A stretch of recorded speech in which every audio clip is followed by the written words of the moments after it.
السلام علیکم قدرمندو. سخت باران هم دی، دغه کور خدمت ته راغلی یم چې اشودارې دروازې هېڅ نه لري. خورکۍ باران هم دی، څنګه دی ژوند هم؟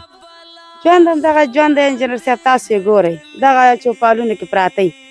دغه کوټه هم چې دی نیمه داسې لږ اوچته کړې ده، نوره وس هم نه رسېږي چې دا موږ پټه کړو ځان ته. دغه پترۍ مترۍ مې پېچولي دې لاندې کینو، دې لاندې سمولي، دې لاندې شپه ورځ هم ده. دې لاندې دا زموږ ژوند دی. تاسو موږ سره هغه څو ورځې مخکې نه مرسته کړې وه، زموږ هغه ماشومانو نوسونه تاسو ماړه کړي. دغه ژوند د خاوند د مړ دی، سیل اسره نه لرو چې موږ لکه ستمه چاته وکړو چې یو زلمی زوی هم نشته دی. هغه ماشوم یو بچی مې دی، الله ته هم پته ده او بندګانو ته هم پته ده، او نور مې سیاسرې دي.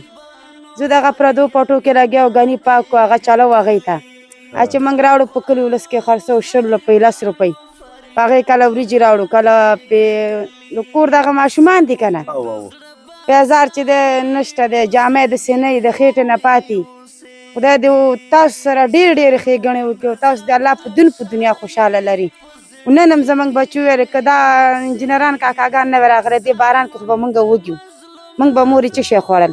ما لاس داسې پورته کړی او مدرسو کې مې کور کې د شپې ماسخوتن چې کښېني لاس په مخ په قبله شي چې یا الله انجینران کاکاګانو الله دې تاسو ته ډېر عمر ژوند درکړي چې زمونږ تاسو چې دی د بل درګاه نه رامنې کړو. مخکې به چکر لاړو، زه ورک شوی سوالګرو بیا راغلي یاستئ موږ کره، موږ ځان ته حیران. نو دی به دغه سر کو دا ژوند هم دی کونډو ته چې دی اوس وخت کې هېڅ حیثیت نشته دی وطن کې، په دې نشته چې پردی ملک نه دی انجینر صاحب چې موږ د چا خدمت وکړو. خپل وطن هم دی، زموږ خلکو خېټې ته ډوډۍ ماشومان کونډو ته نشي ورکولی او خبرې زیاتې کولی شي.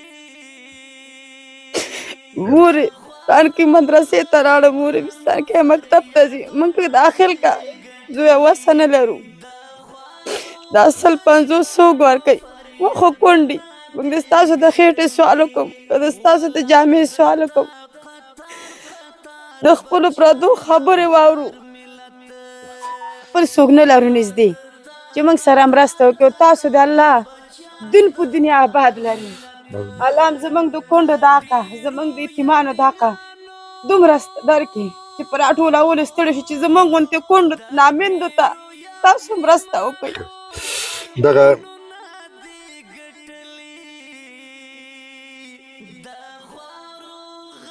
آباد کړه وروره، الله دې په هر امتحان کامیاب لره. زموږ د یتیمانو د حقه د خدای پاک ستاسو ته 100 کاله عمر درکړي په روغه سټه. قدرمندو باران هم دی او دیو په اړه خبر شوی وم، اتاق حالات هم تاسې ګورئ. نو راغلم یو څه مرسته مې پرې وسپارله، اجازه راکړئ.